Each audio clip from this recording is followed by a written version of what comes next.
조갑제 TV 시청자 여러분 안녕하십니까. 2024년 12월 18일 오후 1시입니다.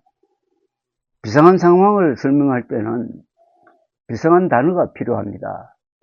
강도가 들어오면 강도야 라고 해야지, 허가를 받지 않고 쇠붙이를 든 사람이 문을 넘어서 들어오고 있습니다. 이렇게 길게 설명하면 경찰이 출동하겠습니까?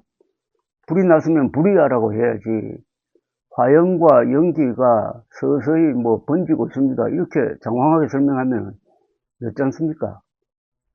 비상한 상황을 설명할 때는 비상한 언어, 과격한 자에 대해서는 과격한 언어를 사용하는 게 그게 합리적일 수가 있습니다. 예컨대 지난 12월 4일 새벽 국회가 비상계엄령 해제를 결의한 후 개혁신당 천하람 의원은 이런 말을 했습니다.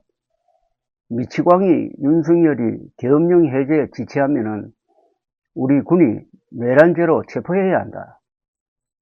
미치광이 윤석열이 계엄령 해제에 지체하면은 우리 군이 내란죄로 체포해야 한다. 계엄 사태에 대한 가장 과격하고 가장 정확한 표현이었습니다.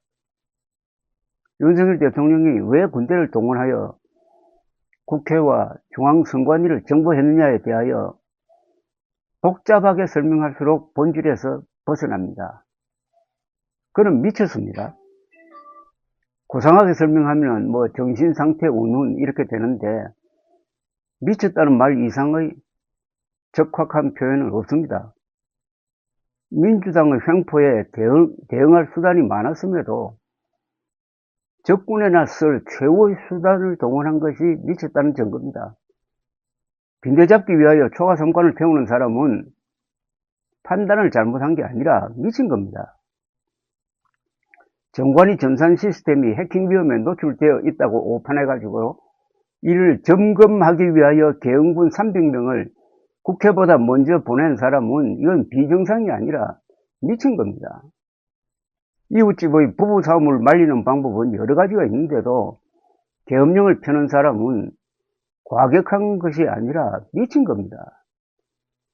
국정원을 비롯하여 최고 수준의 정보 수집 및 분석기관을 거느리고 있는 대통령이 저질 돈벌이 유튜브를 보다가 허무맹랑한 부정선거 음모론에 정신이 팔려가지고 비상계엄령을 동원 헌법기관인 선관위를 친 것은 유튜브 중독이란 말보다는 미쳤다고 표현해야 정확합니다. 1963년에 설립된 중앙선관위의 공정한 투개표 관리 덕분에 한국의 민주주의가 국제적으로 공인되고 있습니다. 미신 대통령이 나서서 선관위가 계엄령으로 다스려야 할 정도로 부정선거의 소굴이 되었다고 만천하에 고발한 셈입니다. 국제사회에서 가장 이해가 되지 않는 부분이 바로 이 대목일 겁니다. 이런 미치광이가 국군 통수권자였다는 사실에 전율을 합니다.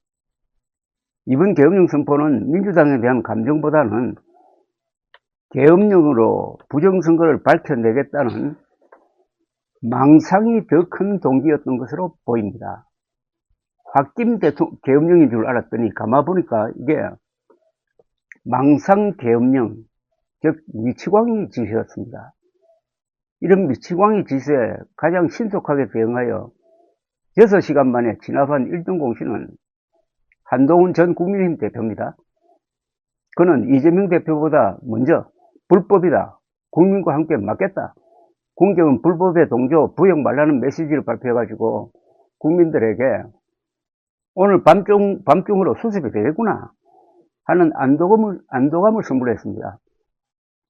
그런데 윤석열 탄핵소추안이 통과되자 국민의힘을 장악한 윤석열 잔존 세력은 그에게 책임을 묻는다면서 대표직에서 추방했습니다.